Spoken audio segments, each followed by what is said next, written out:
Hey everybody, welcome to the Hell Road Podcast. My name is Ethan. My name is Paul. And it's been a while again. We said earlier this year that we want to record more frequently, and I'm not sure that actually happened, but here we are. We agreed. Here we are. We agreed upon doing it every single day, I think is what it was. That's true. Yeah. So there was no way we could actually do that. No, so there wasn't. We set ourselves up to fail, even though it's been a few months. We got to figure out what's the topic of today. I think both of us kind of are done with cars. Is that what the topic of today's show is? To an extent. I mean, totally. Yeah. You had just put out that video yesterday. Was it yesterday or the day before? Yeah, a couple days ago. On your channel, and I sent you a message. I was like, I'm triggered. I'm ready. Let's do this. Not triggered in a bad way. Triggered in like I agree with you, and like I think we need to talk about this a little bit. Sure. Because I'm kind of done with cars too. I know. As we're both sitting here wearing car t-shirts. We're in car t-shirts. We're on a car podcast. Yes, we're both thinking. Yeah, I think we both kind of are done with cars. So let's talk about it. So yeah, welcome to our car show. If you haven't seen it, I did a video a couple days ago, and I forget what the title was. I'm done with cars, I think. It's pretty much something like that. I'm a car enthusiast that's starting to hate cars, and it's kind of true. And I've been thinking about this for a while. And the thumbnail of the video is just me with ripping my hair out, saying that cars suck, and I'm done. We've been car enthusiasts for a very long time. I mean, whole life, both of us. Lifers. Yes, exactly. I played with Matchbox cars when I was a kid. I'm sure you did that. Oh, yeah. Did you draw cars too when you were a kid? Yeah. Drew cars, played with Matchbox cars. I still play with Matchbox cars. Yeah. I mean, I know, I do. I just found my box of Matchbox cars that I had when I was a kid. That's one of those things I haven't got rid of. I need to get a nice display case for all of them. But for sure. Unfortunately, when I was a kid, I was so stupid. I scraped off most of the paint and spray painted most of them. I used to take mine on the back patio, and if it was one I didn't like, I had this big ass rock in my backyard, and I used to just drop it on them and squish them. It really sucked because there was one I didn't like, and I was like, I don't like this car. And I'd squish it, and now I was looking at, as a car enthusiast who's done with cars, and I'm getting into toy cars because they're a lot cheaper, and yes, definitely they're easy to maintain. But I'll look at some of the vintage things. I was like, that looks like one of the ones that I squished with a rock when I was and you're like, what the heck was I thinking? What did I do? That Matchbox thing's worth $45 now. I know. Oh man. So yeah. I still have my. It does. I still have my original ones too. I got to pull mine out. I probably got some pretty cool shit in there. So, or at least at the time, I didn't know. But that's the thing. Now It's I look back at it. All the cars that I like now are probably all the little Matchbox cars that I was playing with when I was a kid. So all the stuff from the 80s and 90s. So yeah, for sure. Yeah, I've been buying probably too many of those little Automakers cars. Oh yeah, and because they have all this stupid shit that I like, so it's I got latest generation Daihatsu Mira. I have. Yeah, I mean, you gotta buy Daihatsu anything, I would say. Well, yeah. No, and they had all these silly things. I'm kind of into K trucks right now, kind of. Even though I hate cars, the K truck's different. Okay, that's different. But so they're adorable. That's why they're adored. They are. So it was all about that car chase that happened a couple months ago or a month ago. Oh yes, I saw that, and it just kind of played at my heartstrings, and so it's been all K truck for a few weeks. But anyways, I had to get those little Automakers too. It's okay, yeah, it's fun. So that maybe that's how we just end the episode right there. Screw cars, real cars, just go buy Automakers. Yeah, exactly. It's way cheaper, and we're done. You don't have to maintain them. They're gonna Actually, somebody that Greg OG Slurt on I think it's on Instagram. Yeah, he gave me this Geo Storm GSI. I think it's a GSI, but it's a Geo Storm, this little tiny. He gave it to me a couple weeks ago, and it was oh, cool. And he said, "This is the way to do it. Stop buying real cars. Just buy these little small models, and you'll feel so much better because you can just look at it and be like, oh yeah, I like that." Instead of looking in your yard and be like, oh, I like that, except for I have to fix it because they're all broken. Or I have to register it, or what have you. So, well, there we go. We just came up with a solution. Yeah, exactly. Well, that works. Yeah. Well, it was a good episode. Okay, so have a good that's night, everybody. Oh man, but Yep. there is a bigger problem though. I think there is, yeah. So I mean, you think it's kind of weird for people that like cars as much as we do, to say that we now are done with them.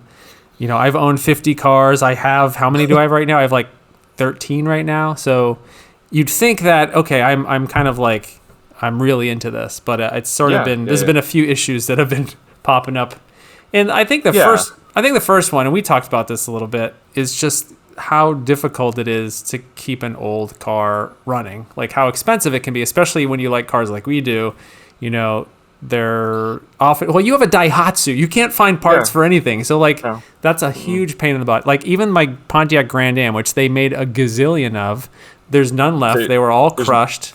Sure. And now it's hard to find parts for them, and it's hard to get the thing running properly. Yeah, it is, and it's a scary thing as like an owner of one of these, especially if it's something you like love and adore, like me and my Charade. Like, it's always in the back of my mind that if something big breaks on it, that could turn it into lawn ornament status. Sure. And like, there's really, there's other ways to fix things, but it's like, I live on a Charade-sized budget. I don't have the means to, put a K series Honda motor in it or some silly EV thing like that, or something, or EV swap, even EV swap it. It's just not financially feasible for me. So it's kind of a terrible thing to have to think about this every single time that you're driving the car and that's a new noise. What is that? Like there's something going on in the Charade right now. I think it's another one of the wheel bearings. And I'm like, what is that? Yeah. What is that? Okay.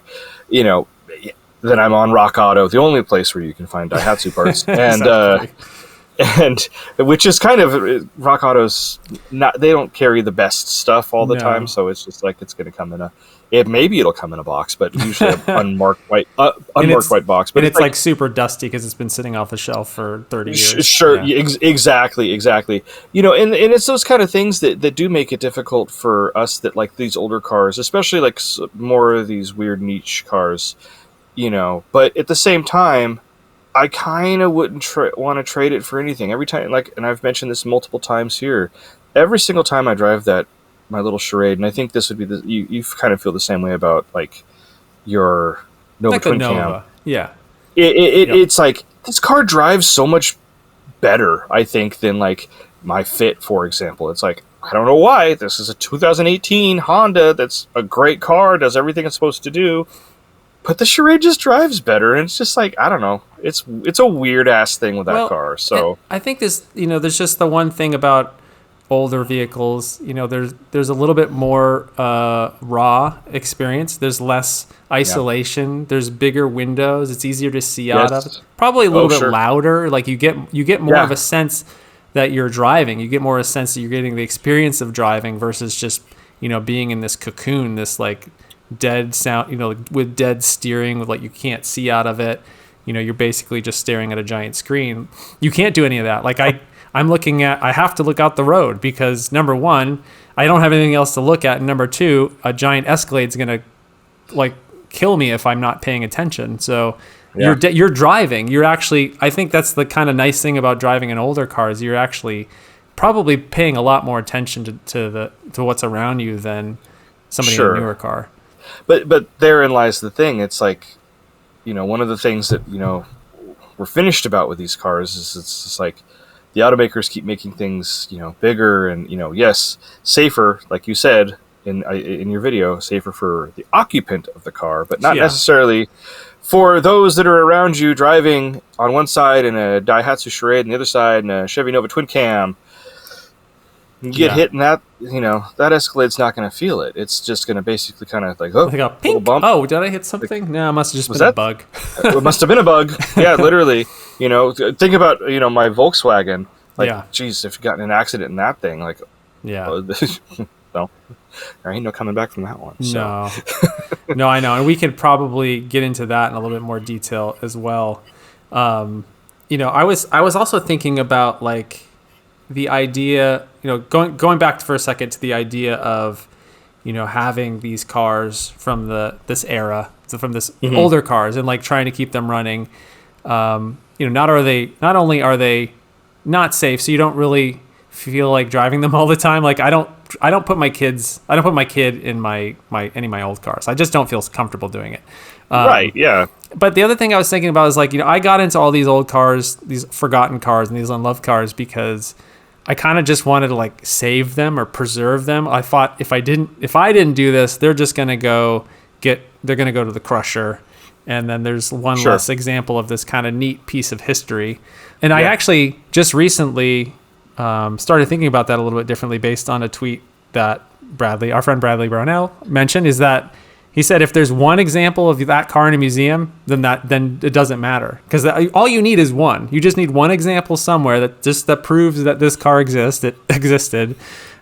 And I don't know. I guess for a long time I sort of felt like I was like, I gotta save these things. These things are gonna be lost to history because they're neat. The design's cool. The aesthetics are cool. There's nostalgia. It reminds me of my childhood and all that. But sure. But yeah, it's not easy to keep these things going, and I just don't.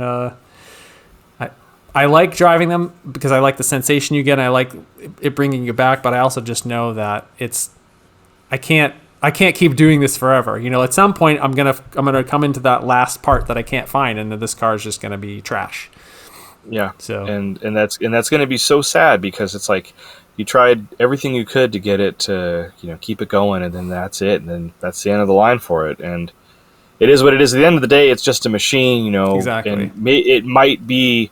It might not be the museum quality one that, Brad was talking about, but it was still like one of the 4 that's left, Yeah. Or maybe not that low, but like, it's one of those things that you grow sentimental attachment to it because of the, it's worth $2,000. It's not like some high collector Ferrari or some Lamborghini, but you've grown attachment to it, and like you've kind of like you feel like you saved it. Like, I don't know, it's kind of like being a crazy cat lady but for cars. Like you just take them in.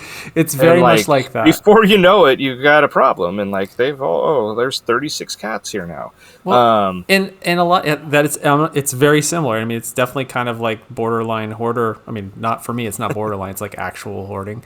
But it is. I think the problem for me is that I always enjoyed looking for them, and like the idea of like, oh, I found it, I must get it. And then once I get it, I'm like, this sucks. Like, cause I like working on cars, but not that much. So like I can do certain things, and after a while I'm like, okay, I liked the process of finding it and obtaining it more than the process of actually owning it, Sure. Which is not true for every car. Like the Nova, that's one of the ones where I wouldn't say that. But pretty much all my other cars have been like that. Yeah, I can see that. It's almost like you like the process of it. It's like you should become an auto broker for exactly weird cars. Like people like, I want to find a DeLorean. Okay, I know a place to find a DeLorean. Sure. Or I want to find a Ford F-150 flare side. Whatever like yours. Oh yeah, okay. But that's the kind of thing that, maybe the takeaway lesson from this is like, that's kind of, if you liked the process of the hunt, then maybe that's kind of the direction you should go, instead of just bringing them home like, hey, I found it and I got it now.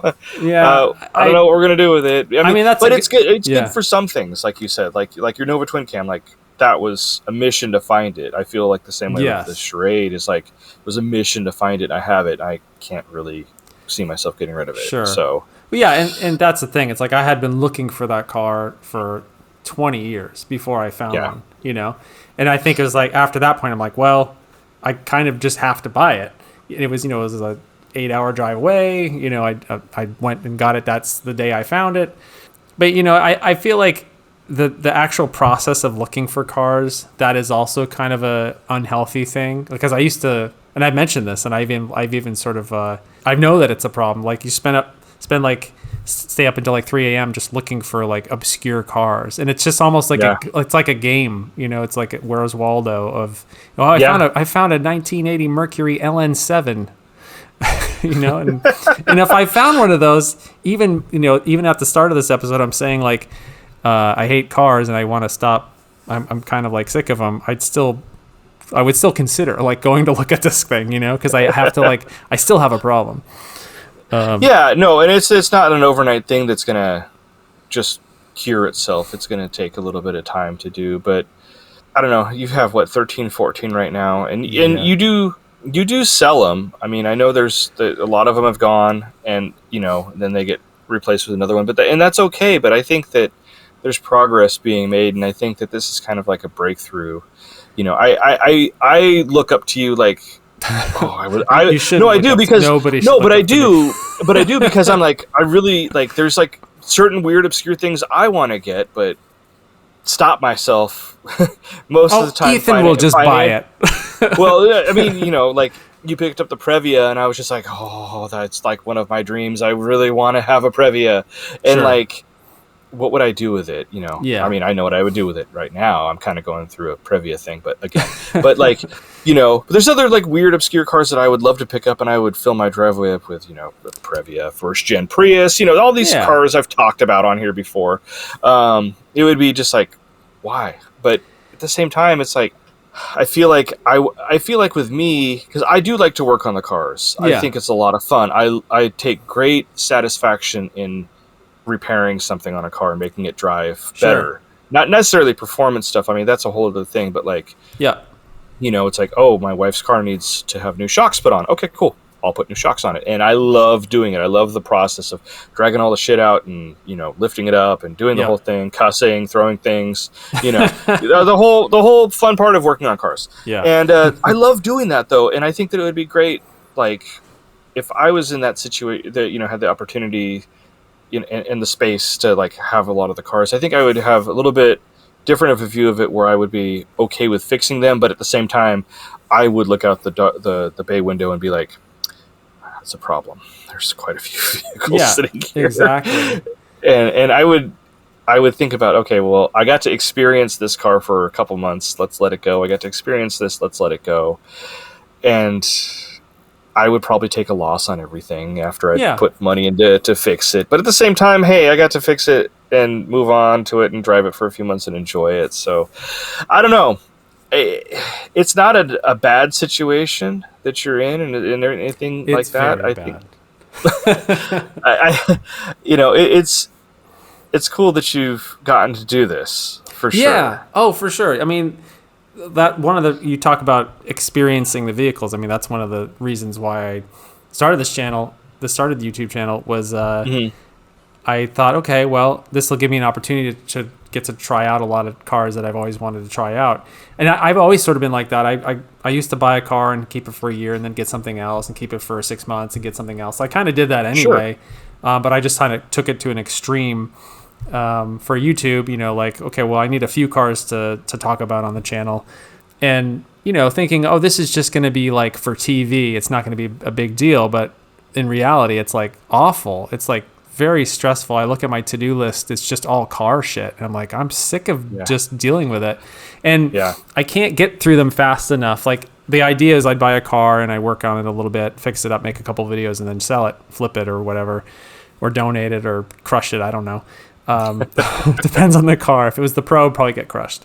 But like the actual process of like going through these things and then to the amount of money, like I was losing money on every single car, and the videos where I make videos about these cars, working on the cars, those made like pitiful amounts of money compared to my other videos. So it's just like losing money. And then I'm like, okay, this is for YouTube obviously is not working out for me. Maybe it works out for some other people, but it's not working out for me. I can't get through them fast enough. I tried to find some partners that can work on the cars to get it going quicker. That just never worked out.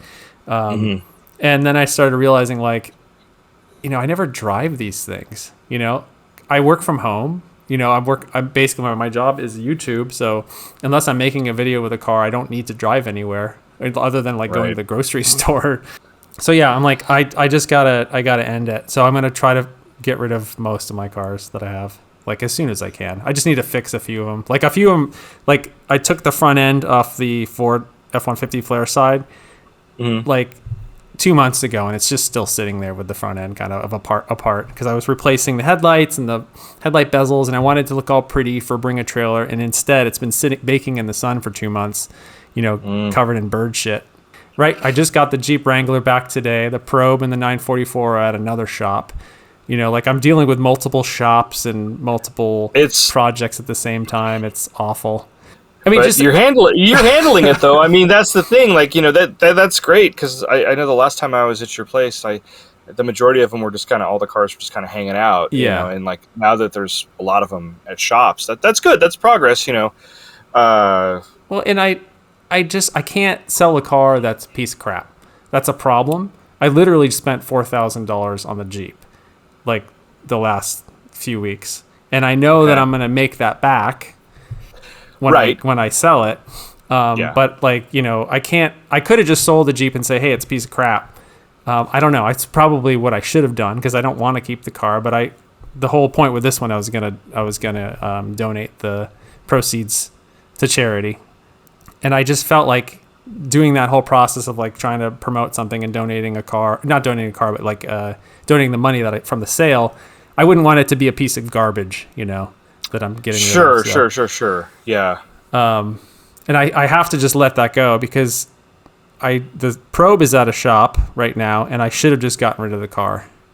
And the only reason why I didn't is because I sort of have this feeling of I need to just try one more time, when I should have just cut my losses and say, hey, this car is a piece of garbage and I'm so sick of working on it.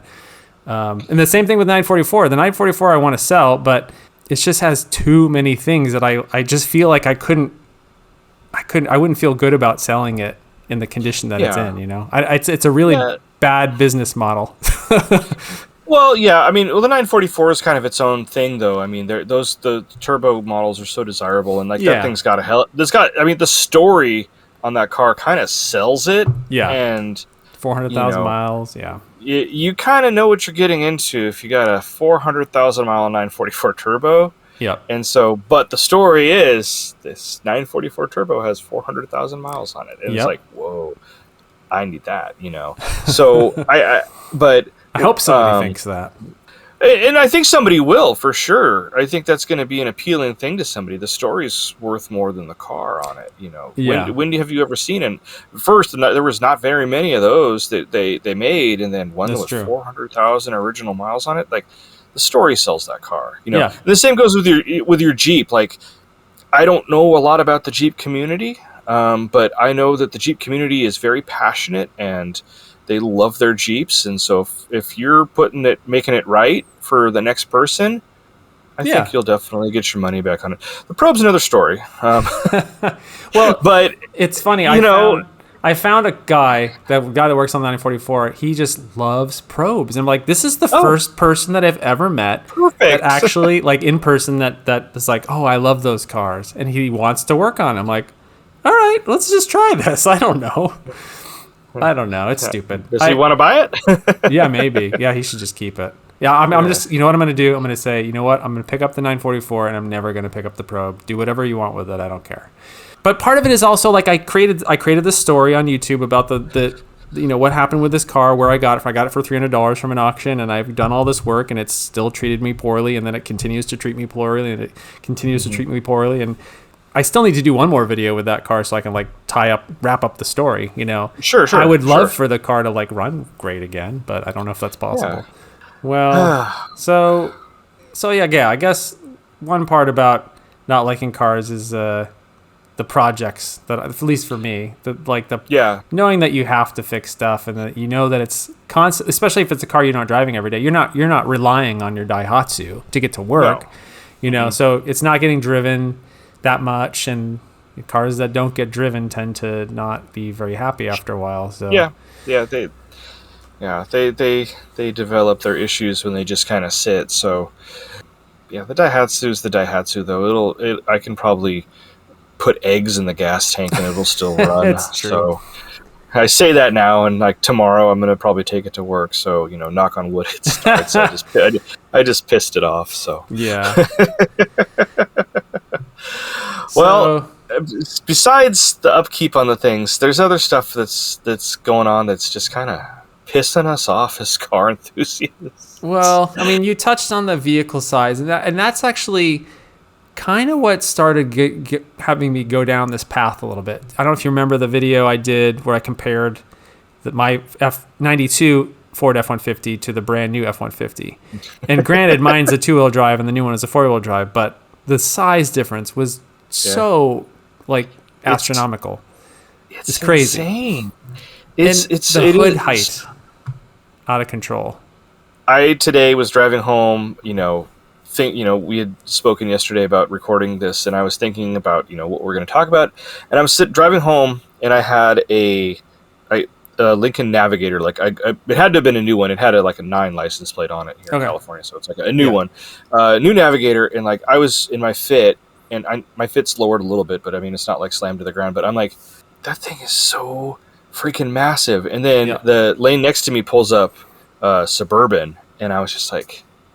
You're just looking off. You're like, I'm like, this is just so... How many stories high is that vehicle? Right. I do have a Suburban story to tell in a few minutes, but involving size, of the car. But, it's so crazy how these automakers are kind of getting away with making these, freaking road beasts that, are so high.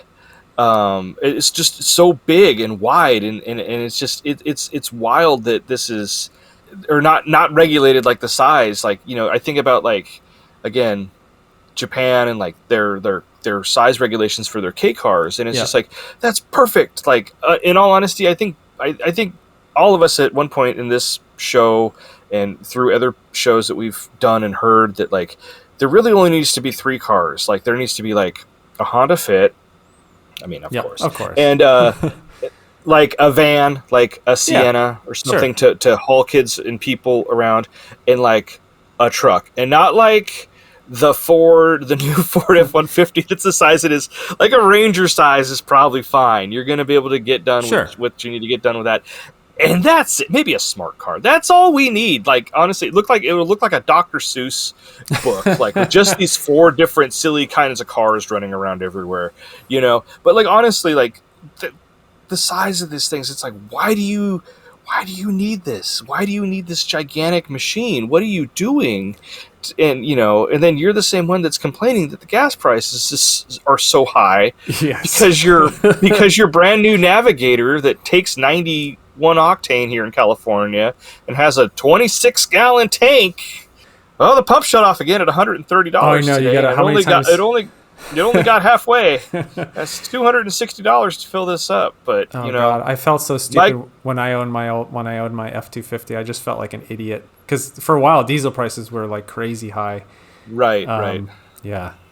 Well, and that's the thing too. You've got these big vehicles, and you wonder why people are buying them, and I think there's this kind of car size, ever increasing car size, where if you don't feel safe in a RAV4 because other cars are getting bigger, your next car might end up being a Highlander, and then if a few years later, all the cars keep getting bigger, you're well, I guess I gotta get a Suburban, Yeah. I feel like there's consumer behavior, purchasing decisions there that are driving that, but I don't. If I were to guess, what percentage was actually consumer driven, I feel like a lot of it is what auto manufacturers are building and what dealers are stocking and what they're pushing. Obviously a dealer is going to make way more money on a Suburban than they would on a Chevy Spark. Yeah, exactly. Yeah, so totally. They don't want to sell true. Sparks. They don't care about selling Sparks. There might be one kind of person that's I have to get a Chevy Spark. I have to get the smallest car, and they're okay, they'll sell that car to that person and they'll make $300 profit or something. But I feel like this is just mainly driven by manufacturers and dealers that are they know they're going to make more money on these bigger cars, and they get shittier gas mileage. They have bigger tires. Anytime you want to buy new tires for the thing, they're going to be more expensive. The brakes are more expensive. Everything. Obviously they're making EVs that are more efficient depending on how you look at it. So that's good, but that's probably a topic for another podcast. But right. There's also the moving towards trucks because the the fuel efficiency standards are so much lower for trucks. So that's why, well, let's just base this, the RAV4. I don't know where the cutoff is. I need to learn a little bit more about that, about, what exactly is considered a light truck versus a car, and where, I don't know where the cutoff is, if it's like RAV4 or Highlander or whatever, but there's definitely that where it's like, okay, automakers are like, well, we can just make these less efficient vehicles. Or you do what Ford did and just say, we're not going to make cars anymore. Exactly. So you don't need to worry about hitting the fuel efficiency thing. I mean, I guess they have the Mustang. Mustang, that's the only car they make. But it's just like, it's wild. I mean, the pandemic, I think, brought a lot of this on, because now it's like, okay, well, there's no new cars out there. Oh, cars are really expensive. All right, guys, the cars are trickling in. What do you have? I want to get something nice and fuel efficient. Let me get a Chevy Spark. Oh, we don't have those, but you know what we do have? We have what did they bring back? The Trailblazer? Is that the little tiny thing they have? Yes, the Trailblazer, yeah. And it's just like, that's not what I wanted, There was this period in like the early 2000s where cars started to get a little bit bigger, but they were smart in terms of how they got big. Like I always think about Scion XB, Kia Soul, Nissan Cube, even the Dodge Caliber, as ugly as that thing was, even the Dodge Caliber, PT Cruiser was kind of like, it's still a car. It's not trying to be a truck. It's not too high off the ground. Nobody's ever taking their Chevy Trailblazer on the trails. So it's like, trails. So like, it doesn't need to be that high. The wheels don't need to be that big. And the packaging of these vehicles, if you look at like the interior space, you're gonna feel like way more. You're gonna feel like you have way more space in a Scion XB than you would in this Trailblazer. I probably would need to like go through and like measure the specs on it, because I'm not really exactly sure what the specs are, but I do feel like you'd feel more. You'd feel like it's more spacious in an XB because you have a box essentially. Right, the most efficient type of space. Yes, the box. Exactly. And that's the thing, like the Scion is a perfect example of a small car made extremely useful by really smart packaging. So it's still got really good gas mileage. It's still fit a lot of you can fit 4 people in there extremely comfortably. 5 is a little tough, but right. There's enough space in the back to put crap in. You can put roof rack on it if you need more space. Yeah, like that's a perfect example of a car design done really well and really was thinking about like, okay. And obviously that was designed for the Japanese market. So that's maybe probably one of the things that made it so good.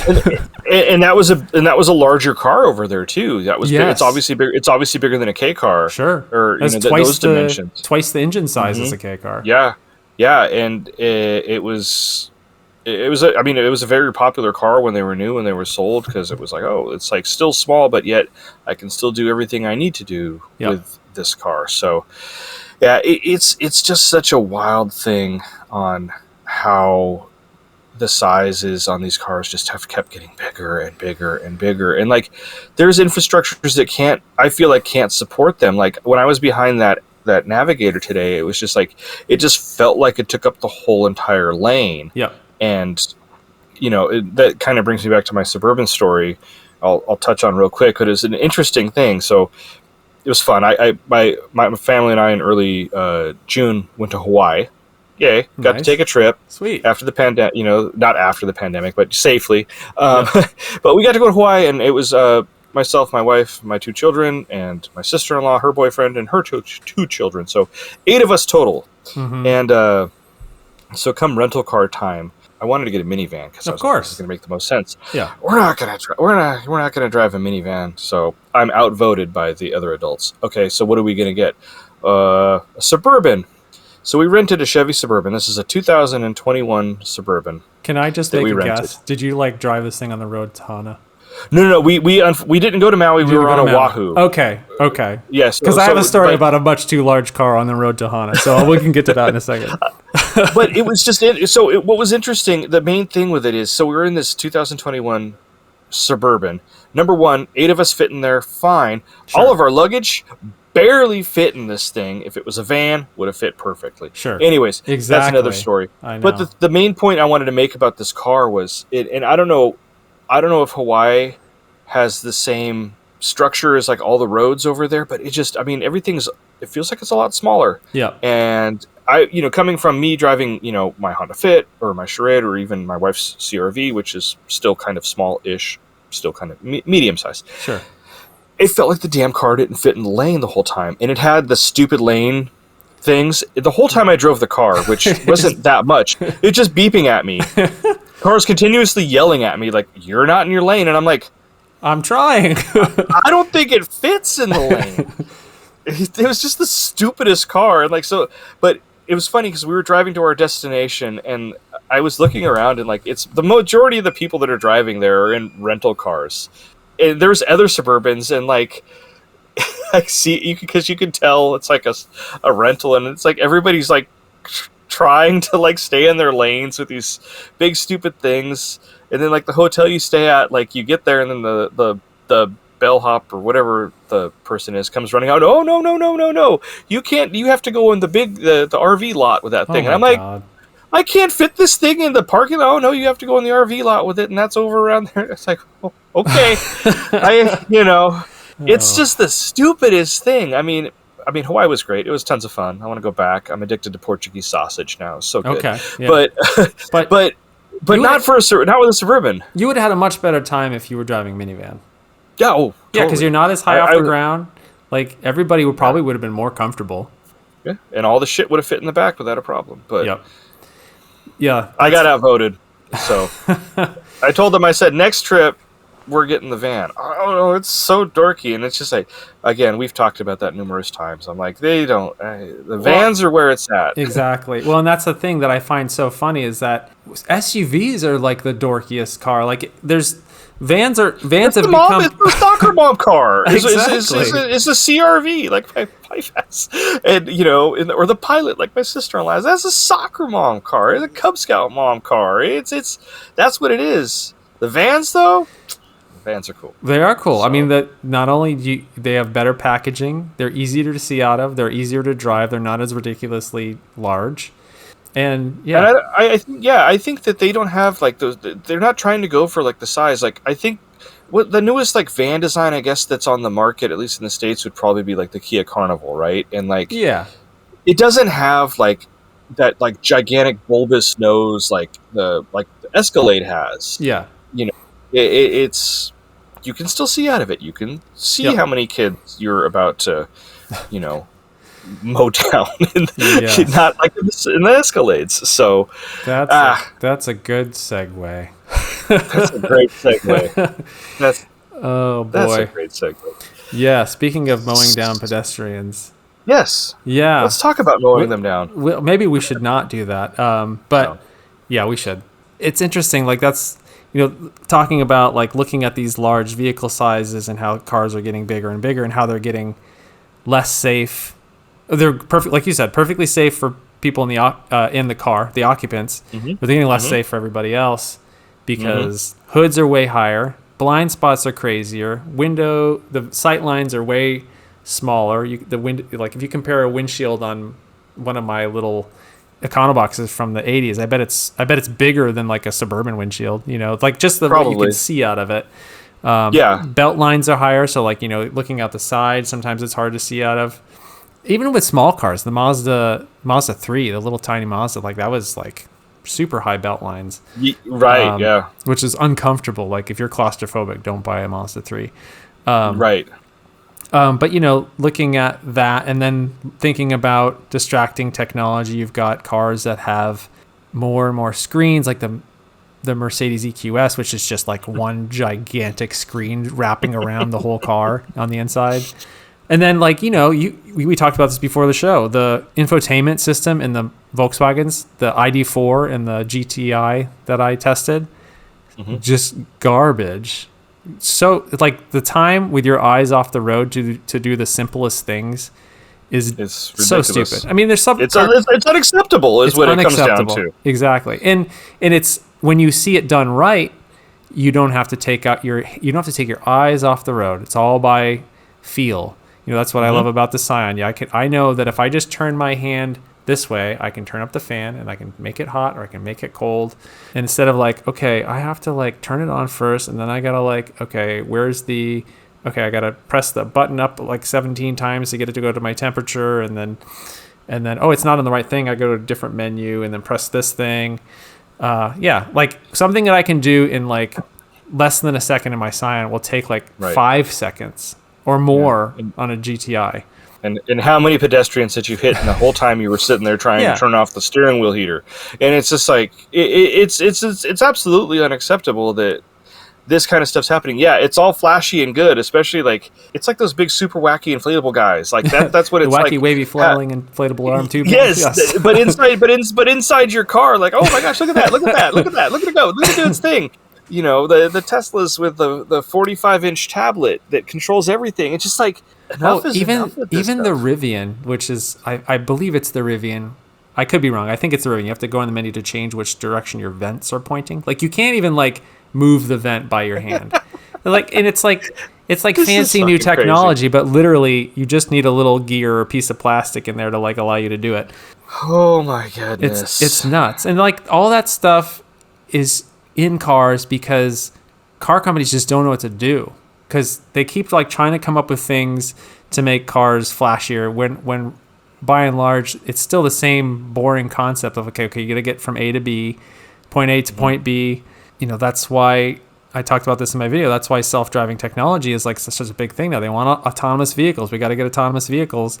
And I really believe it's because automakers are very aware of the fact that a lot of people don't like driving, and they have to drive. And it's because of I'm really mainly talking from my own experience in North America. I haven't spent a ton of time driving anywhere else other than Australia, which has some similar, obviously they have like more speed cameras and that kind of thing, but a little bit different infrastructure. But, being here where, if you live out where I live in the deep San Fernando Valley, like 20 miles from the downtown Los Angeles, maybe in the 30s and 40s, this was rural. There was just farms and stuff, but the city grew out to it because of car dependent infrastructure. And then I'm in the city, even though the lots are pretty big, houses are pretty far apart, and there's just like all these gigantic streets everywhere and tons of traffic where you think there shouldn't be traffic.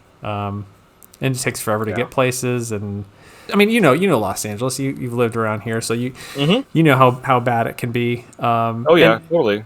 It's kind of interesting, like, to think about people like us that are car enthusiasts that like to go, or maybe we could say liked past tense. I don't know how we feel now, but based on certain things, but like to go drive on a canyon road, or like go to the racetrack, or just go on a road trip. But I think the things that I like about that, and it's so stupid that it took me this long to realize it, is that there's nobody else around. There's like very few people around. Like a canyon road drive is great because there's not that many people doing it. A road trip is great because you're often like on an interstate far from a city and there's nobody else around.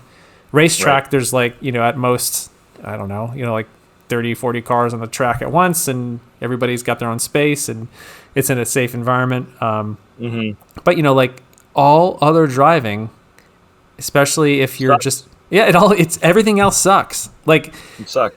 And it doesn't have to. It's just the way that we've built our cities, the way we built our suburbs. Yeah. Just makes it awful. And like you can kind of trick yourself into thinking it's fine because you have this attachment to this vehicle. Like you put a lot, like especially truck people, they love the truck. They love like, I love my truck.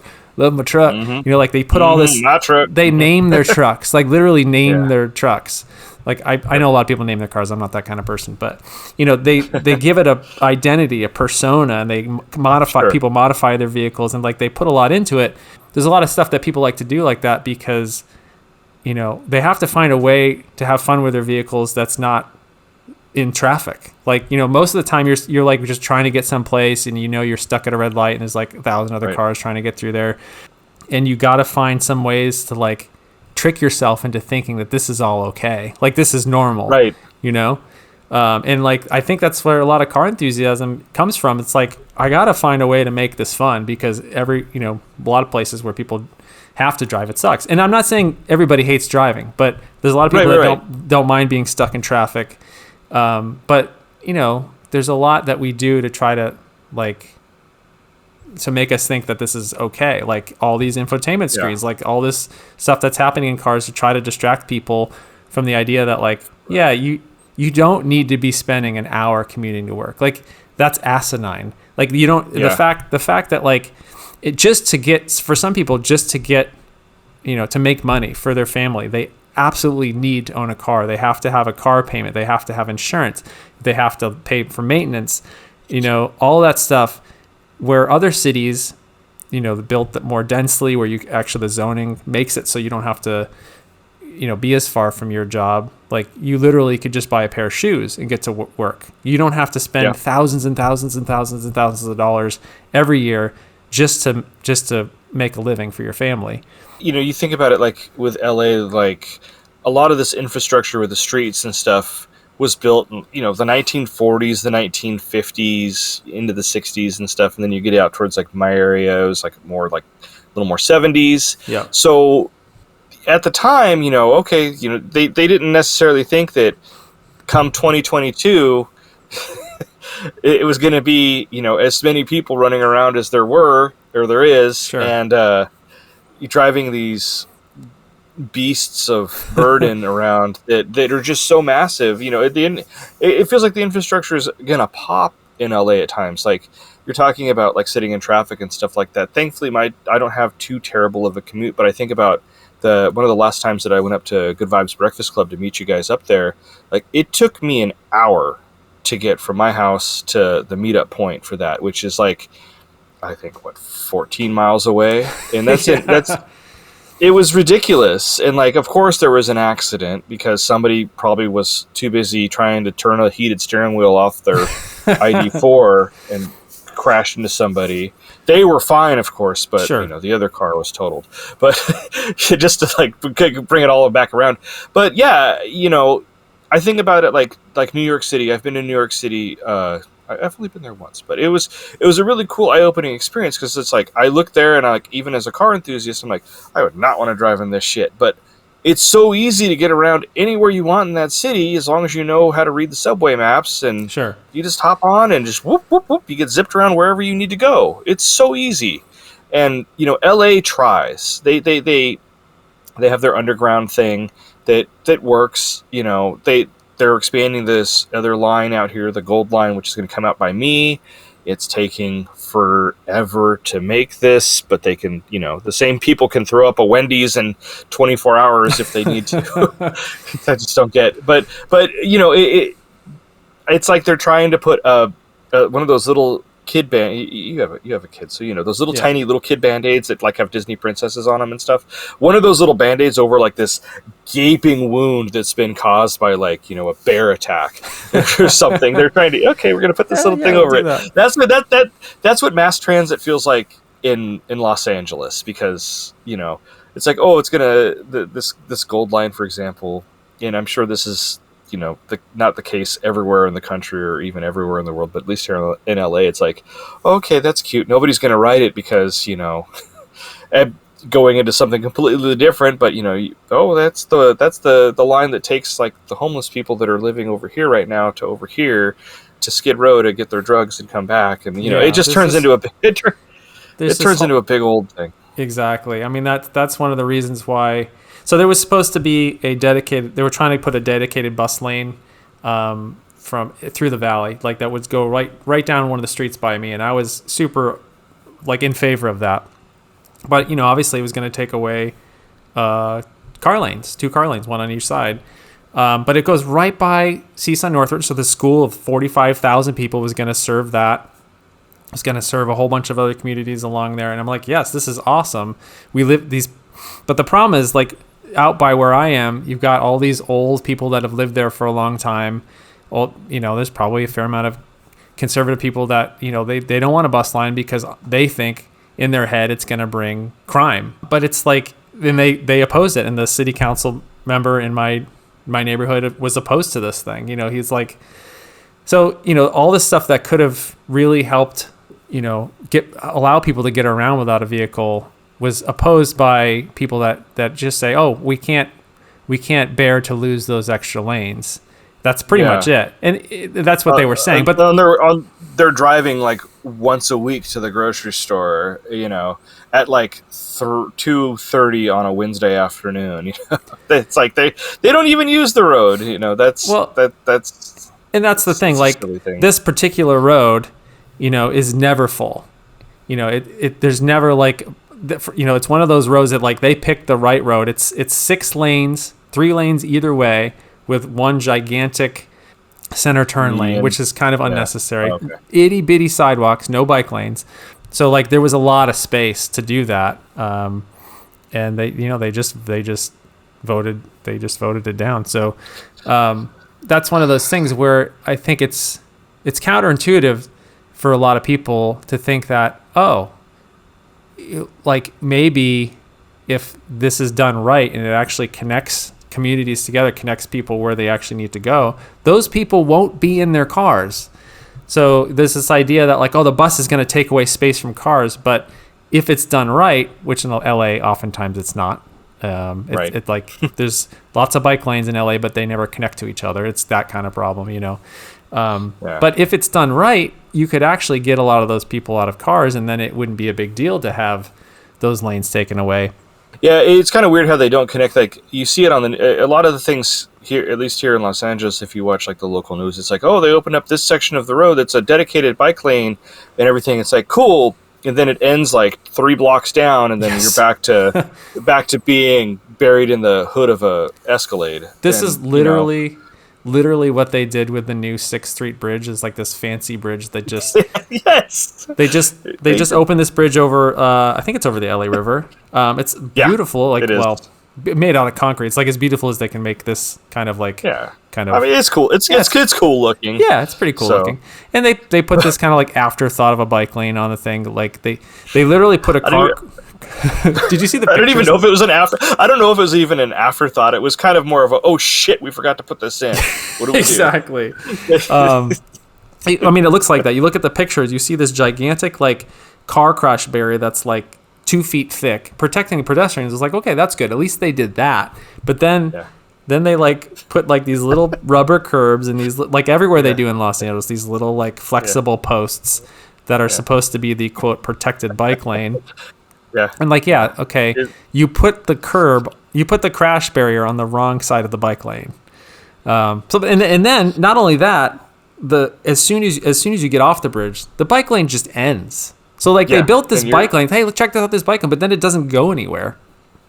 It's ridiculous. And those are the types of things that, like, if you actually want to help solve traffic, if you actually want to like make cyclists and pedestrians not get killed at the rate that they're getting killed, you have to do this right. And you had an opportunity to do this with a brand new bridge, and they couldn't even get it right. It's like maddening.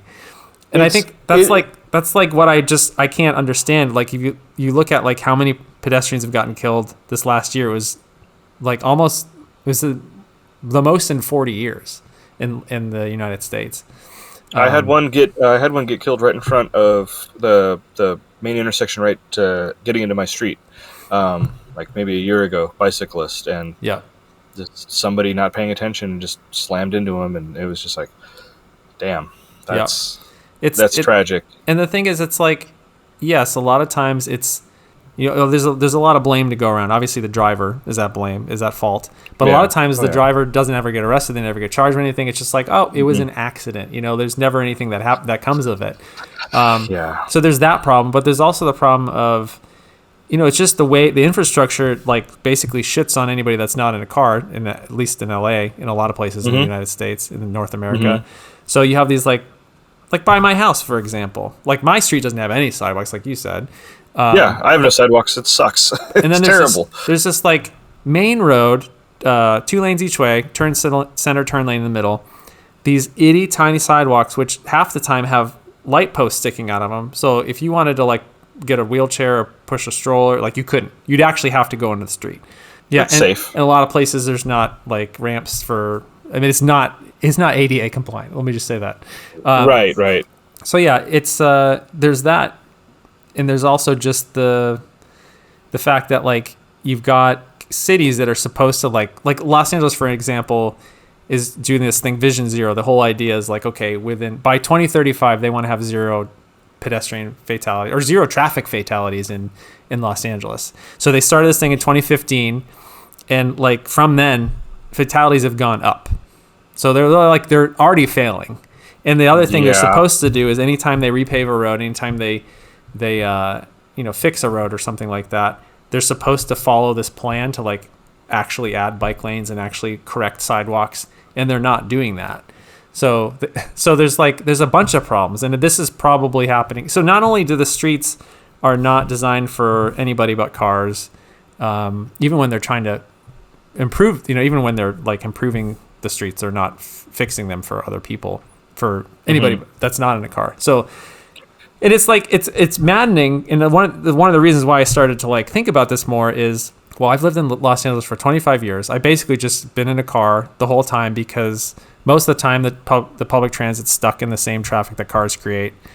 Stuff is, the places I need to go, I can't walk to because the zoning has made it so that way everything's so spread apart. But honestly, just having a kid and then realizing, okay, well, I have no sidewalks in my neighborhood. I've got no real good place to ride a bike with my kid, unless I go to a park or like I could go to Cal State Northridge and just ride our bikes around there. But yeah, like even in my neighborhood, my neighbors drive too fast. Like even my neighbors don't slow down on the streets by me. Right. Mm-hmm. So it's just like this. It's like this, like car brain. It's like there's this idea that like nothing else exists, and it's not necessarily just the fault of the driver. It's the fault of the driver. It's the fault of the auto manufacturer. It's the fault of the traffic engineer. It's the fault of the urban planner. Like all of those things are at play, and it just makes it shit unless you're in a car. So like that's why most people just drive. I just a lot of times you just drive because you know that if it's going to be too unsafe to be a pedestrian or cyclist. Sure. So like they're never going to solve traffic problems unless they get people out of cars. It's true. And like I feel you when you talk about the no sidewalks or the skinny sidewalks. Like I live really close to a really kind of cool shopping center that's got little, restaurants and boba places, fun little things like that. It's too dangerous to walk there with my family. Sure. Because there's no sidewalk, and there's no sidewalk going over there.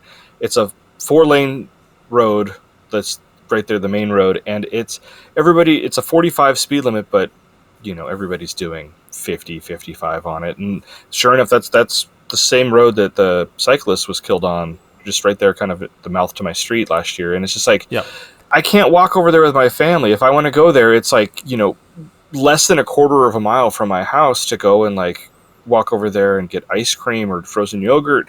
I can't. We've got to hop in the car and go drive over there. And then there's a Costco in there. And so the Costco gas station's always filled with people, and you can't get in and get out of the place. It's so frustrating, and it's like, it's terrible. It's just a bad design. And I don't think they're going to take into consideration, we should put a sidewalk in or lower the speed limits or put a speed bump. That's not going to happen. If anything, they're going to figure out a way to add a lane. And exactly. Well, that's the thing that drives me nuts is like, I live near some of like 3 of the most dangerous intersections in Los Angeles are all pretty close to my house. Like 3 out of the top 5 are within like 5 minutes of my house. And I've lived in LA, like I said, 25 years. Even after all those deaths and all those accidents and stuff, well, I shouldn't say accidents. That's the other thing I'm trying not to say. Yeah, car crashes. Yeah. They're not accidents. One of the best ways I heard this put is that they're results. Like a car crash is not an accident. It's a result of bad infrastructure, True. And that's the thing. It's like these intersections have not changed. Like a person can die on this intersection and like, oh, that was an accident. What can we do? Nothing happens. And I think that's happening everywhere. And even this is the other thing that I'm gonna just like go on another rant because this drives me nuts. So like within a 3-minute walk of my house, they removed a crosswalk on the street that, it is I will say, yes, this is a very dangerous street. Even with the crosswalk, it was like risking your life to cross the street. It's like playing Frogger. Stops. Yes, nobody stops. That's a good way to put it. It was like playing Frogger. But the LA Department of Transportation came through. I remember driving by, because you can't walk anywhere. I remember driving by. I saw this little tiny piece of paper like stapled to a post, And I was like, I wonder what that is. It said like notice. And I was like, I'll go check that out a couple days. And then a few days later, the crosswalk had been removed. They basically came in and like took one of those machines and scraped off the paint. And now there's no crosswalk there. Hell? And this is the second one that I discovered. So that's insane. I know. And the rationale was, number one, it's too dangerous to cross the street. Well, I mean, it is kind of that, but it's sort of like an ass backwards way of coming about this. So totally. So I emailed LA Department of Transportation. They actually got back to me, and they said it was very low usage. They had somebody monitor like the usage, and they said very few people were using it. They also said they're scared. Exactly. I mean, that's basically what it is. They eliminated it because they said low usage, but that doesn't mean that there's not a demand to cross there. There is a demand to cross there. There's nobody will do it because it's risking your life. So basically, their thought is that we want to get people to go a little bit further up the street to use where the signal is. So it's a controlled crossing, they call it. So, so their idea of like, okay, to achieve this vision zero of no pedestrians getting killed is just to make it more difficult to cross the road, make it more difficult to be a pedestrian. I'll go on one more rant, and then I'll stop, and I'll let you talk. No. I get fired up about this. But that's even one of the reasons why, the car deaths were, car-related fatalities were super high for a long time. And then they started to trend downwards. And one of the reasons why they started to trend downwards is just there were fewer and fewer pedestrians on the road to kill. There was just, everybody, more and more people were getting into cars. There were fewer conflicts with pedestrians. And it's basically car-dependent infrastructure has lowered the risk of getting hit as a pedestrian, but it's only because there's fewer pedestrians. It's because there's fewer pedestrians. Yeah.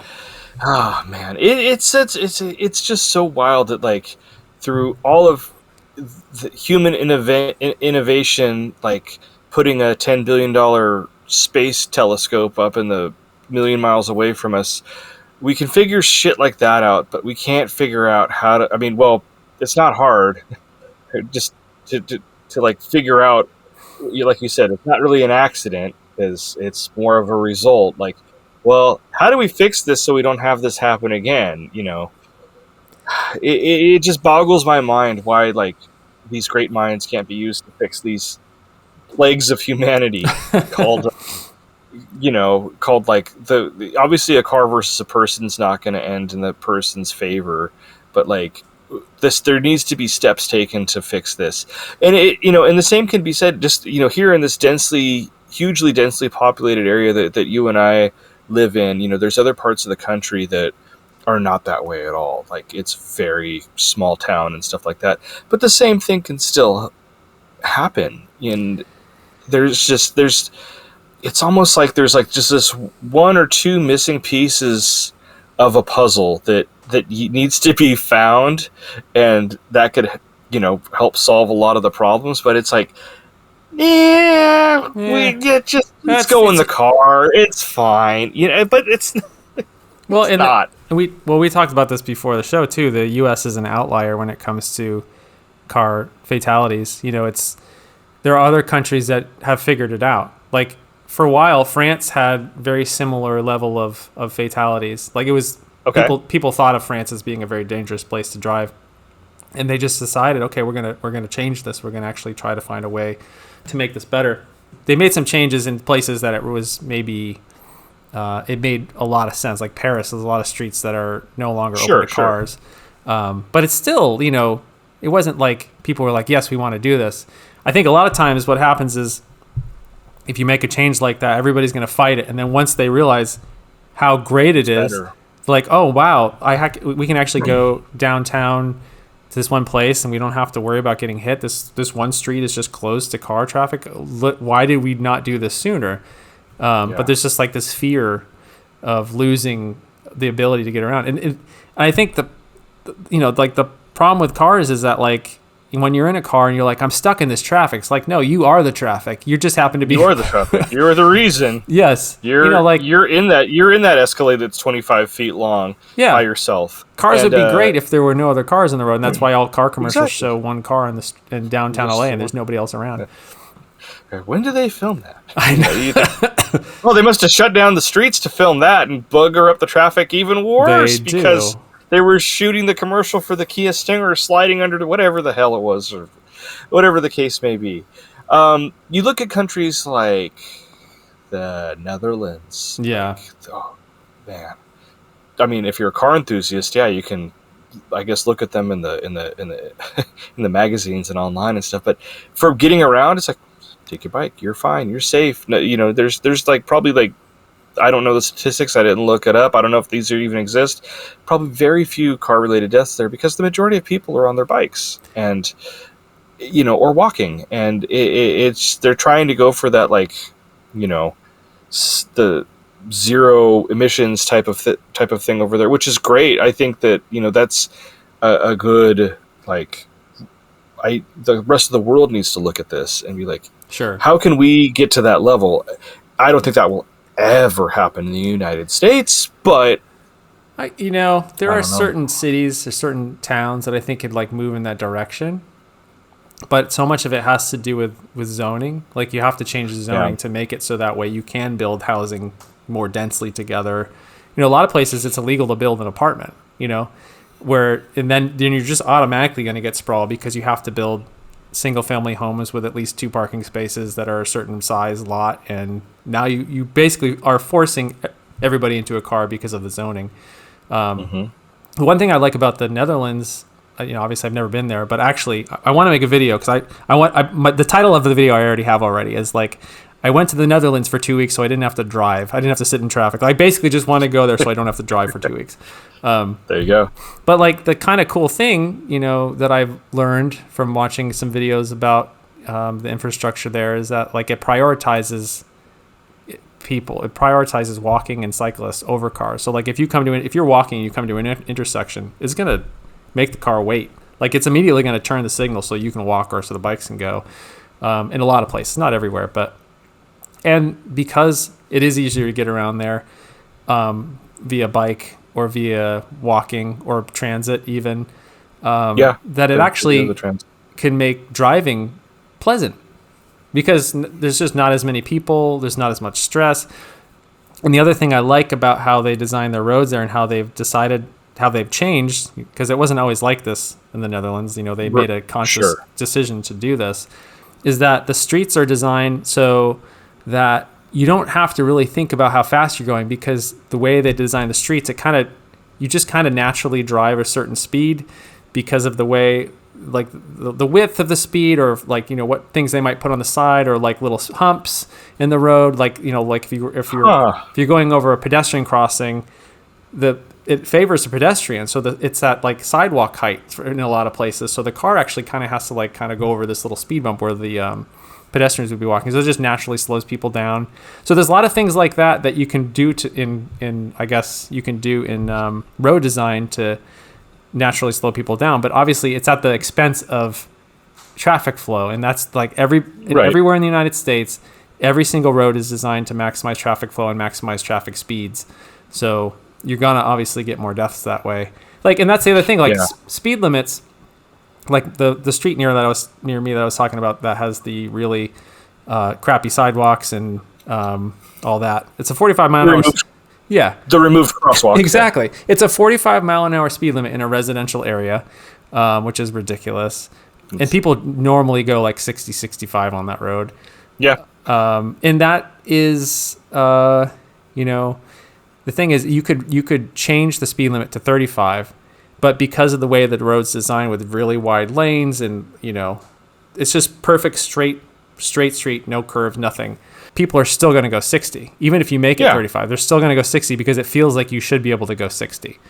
Right. So you kind of need to redesign the roads and make them a little bit more uncomfortable for cars to go 60. You need to make them... Makes sense. So, I'm not a traffic engineer. I'm not an urban planner or anything like that. It's just like things that I've seen that I like. But you may not be, but it makes perfect sense. And you're doing a much better job at it right now, just talking about it, than these people are actually doing. It's true. I talked about people need to find the puzzle. I guess the puzzle is what they found in the Netherlands. Like, that's what you do. Like that sounds amazing. Well, you just... and that started because there was this whole thing about like stop killing kids. I forget what their tagline was that they had for this movement there, but there was a lot of traffic deaths, a lot of kids getting killed, and they had this whole movement like stop killing our kids, and then they made some changes. But if you live in the United States, people like kids dying isn't a big deal apparently here. So no. That's why it's sort of like feels very frustrating to think that, okay, well, we're not even doing anything about gun deaths, so how can we do anything about traffic deaths? It's like, so that's like, it's either further down. That's even further down the totem pole of things to maybe give care about. But that's a whole other discussion. I think coming out of this, adopting the same sort of structure they have in the Netherlands for like the streets would be a great idea. And then, like I said in the beginning, like there just needs to be 3 types of cars. I think. Yes, exactly. It sounds stupid, but if everybody drove K cars and K trucks, they can't do more than 45. The majority of them. Yep. You can see out of them great. But that's something that is just a pipe dream. It's like this. It's like this, especially the city of Los Angeles. Like I could not ever imagine like them turning a city. Like let's take Santa Monica for example. If they were to do the same thing like they're doing in Paris, where they're trying to put an emphasis on stopping like cars from entering in, or there's certain congestion levels, or however they do it in Paris, where there's not as much traffic as there used to be. Mm-hmm. Like if they were to do that and then eventually work their way down to, okay, the city of Santa Monica is no longer going to allow cars inside of it. Let's sure. crazy ass hypothetical thing. I mean, it would be an interesting experiment to see how that would work out if there was just no cars running around in the city and like everybody was just on, bikes or walking or, little razor scooters, whatever have you. Sure. I don't know. It would be a completely different thing. It would be an interesting experiment to do, and I think it's something that we need to figure out because, like we've said, it's just getting out of hand. These statistics, these numbers are going to keep going up. The more people that are buying, ID4s that need to take their eyes off the road for 10 seconds to change things, but just all these other things too. It's going to only get worse. All these. The traffic deaths and stuff, it's going to keep getting worse. And it sucks to be a car enthusiast because we're supposed to be rooting for these things, but at the same time, they suck. Like, they suck. I mean, that's the thing. And I feel like there's not enough car enthusiasts, like, talking about this stuff. Like, there's zero car reviewers talking about this stuff. Like, I mean, maybe if there is, please let me know. Reach out to me, let me know. I haven't seen many people that are into cars talking about this kind of stuff, and I feel like fewer cars on the road is better for everybody. It's better for cyclists, it's better for pedestrians, it's better for drivers, especially because then you're not sitting in as much traffic. And I think it would be really great for car enthusiasts to not have to deal with as much traffic because we actually enjoy driving. Like there's a lot of people that hate driving, but we like it, at least in certain circumstances. Like, exactly. So there's I don't care about sitting in traffic in my manual transmission car if I'm sitting in traffic for an hour, in and out with a stupid clutch, in and out with a stupid clutch. I don't care. That does not bug me one bit at all. But like, it would be nice if I didn't have to do that. Sure. It's one of those things. If we got just better at all this stuff, it would be better. Well, that's the thing. It's like if we get better at this, it would be better. Good. That's a good one right there. That's like it would be better if it was better. It would be better if it was better. It's like I feel like the one thing I in my video that I didn't really like offer any solutions because I don't really know what they are, and like I'm still like working through this myself, so I don't really know what they are. But honestly, I feel like I want to try to limit my driving to fun driving. Where I'm not a risk at like hitting a pedestrian or like getting stuck in traffic or just having to do like crap. Like I hate driving that sucks. Like it's not a lot of fun. And knowing that there's other cities that have figured this out, you can get around much easier. And there's just so many expenses, not only financial like expenses for people just having to deal with car payments, but environmental costs and all that. I feel like if I could try to find a way to limit my driving to just fun stuff, then I'd probably enjoy cars a lot more. And maybe I would not end this episode saying I want to get rid of all my cars and I hate everything about vehicles, because I don't really think I hate cars. I mean, I do hate fixing a fleet of 13 cars, but I just hate the fact that everybody's forced into this system whether they like it or not. Yeah, no, I think that's what it comes down to for me as well. It's like I don't hate them. I'm not done with them, but it's just you're kind of, like you said, you're forced to do it, and it just sucks that this is the way it has to be. I mean, the little glimmers of hope, I don't even know if it's a glimmer, but like you think about like what you just said, if there was a way for you to not have to drive if you don't have to, you think about people that like work for companies like Instacart or Instacart, whatever it is. So like they'll bring your groceries to you and stuff. It's like, okay, my car is off the road. I'm not driving to Vaughn's or just whatever have you. But this person is. But still, that's still, your car is not starting and putting pedestrians potentially at risk or whatever the case may be. So there is that. So I think little things like that, like in the service industry, that's going to become something more prevalent in the future, hopefully.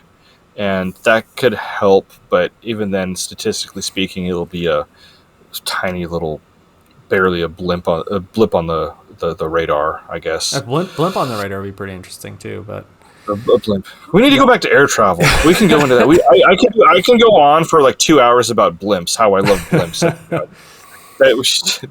We'll do a fun airship. We'll do the airship episode. If you ever get a chance, have you ever been on a blimp?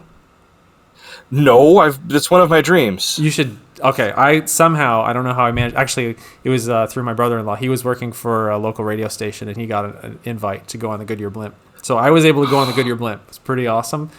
It was so cool. I mean, it was just this weird thing. Like, you can only fit like 6 people in it.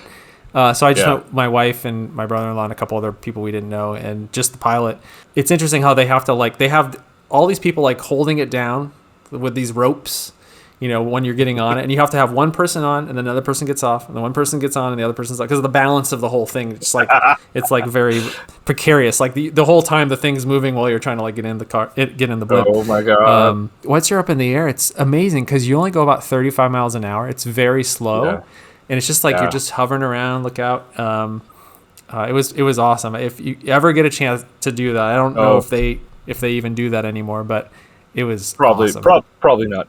Yeah. Blimp, Oscar Mayer Wienermobile. Those two. Oh yes, I gotta do that. Gotta get a ride in both of them. Yeah. Yeah. So I don't know. I feel like it's like, I have found this organization in Los Angeles called Streets for All that I'm probably going to volunteer with. That they're trying to basically make Los Angeles follow their mobility plan. So it's like, okay, if you're supposed to do these things, actually do them. So there's that, like if there was actual dedicated bus lanes, if there was actual like protected bike lanes where the cyclists don't feel like they're going to get hit, like I would take transit, I would ride my bike, but I can't yet, at least where I live. It's not faster than a car. It's, a car is still slow, but a bus is still way slower because they're stuck in the same traffic and they're making more stops and they're less frequent, Right. I actually rode my bike to go pick up my Jeep today. It was like, okay, I'm going to just ride my bike to go get the Jeep. It was like 3 or 4 miles away. And, it was dangerous. I rode on the sidewalk most of the way because it was not safe. Then you get yelled at. Get off the sidewalk. It's like, well, luckily I live in the deep valley and there were very few people on the sidewalks because nobody wants to. There you go. That's true. That's true. Yeah. I mean, it would be nice. Like, I think I could probably ride my bike to work if I maybe, trained for a couple weeks, but but no, it would be a nice ride. It's fairly, not uphill or downhill. It's fairly a straight shot over there. It would make so much more sense to do that, on the days that I didn't have to go pick up children or something like that. Sure. But it's just dangerous. It's just, yeah, it's just dangerous. And that's what sucks. So, yeah. Well, I mean, I think there's like things that you can do to try to, I mean, like I'm just trying to drive less, and I'm just trying to drive for fun on weekends and stuff like that. But I don't know. I feel like I just got to start going to city council meetings and just start yelling about it because I don't know. I'm not really sure. The only other option I have is to move to a place where this is already done correctly, and like if I could find a place that I can move to where I can actually walk to the grocery store, I could actually, walk to my kid's school. There are neighborhoods like that where you can still do that, but they're hard to find and generally very expensive places to live.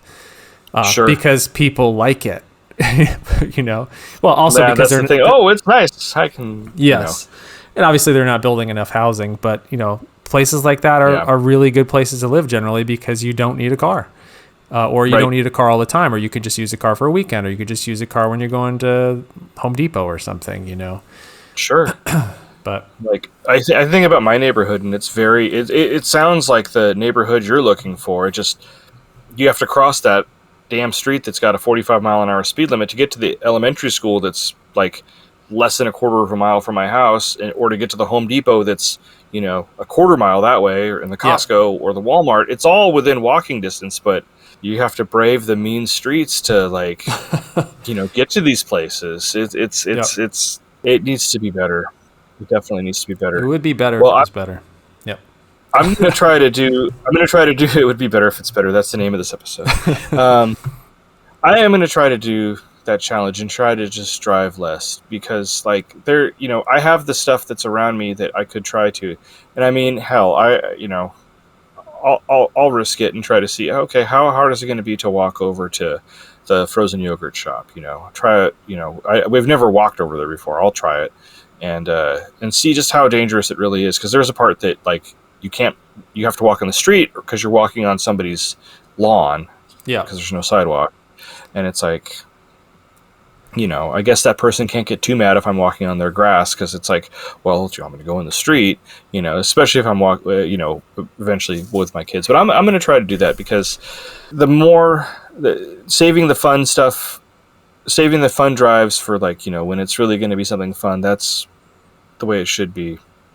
Not just this, I got to take the car to go to Walmart down the street when I can easily just walk there. Yeah. It's like, yeah. So I feel like I gotta give myself a cutoff date. Like I'll give it 5 years, 5 more years in this where I live. And if things don't improve significantly, I'm like, okay, well, I gotta I don't want to spend the rest of my life driving a mile to the grocery store because it's too dangerous to walk there. Sure. Or bike there. I mean, that's the thing, Yeah. All right. So 5 years. So this was the anti-car episode.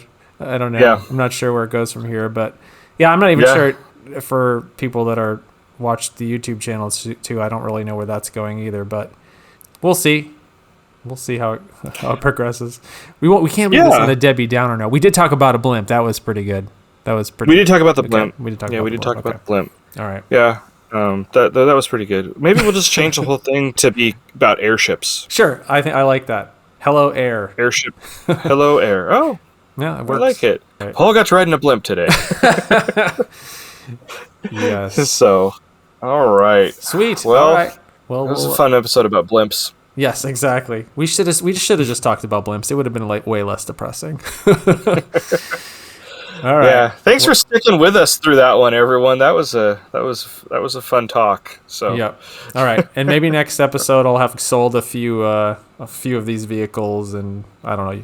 We'll see. Yeah. We'll see. We'll All see. Right. Well, thanks for listening, everybody. I hope you're well, and see you soon.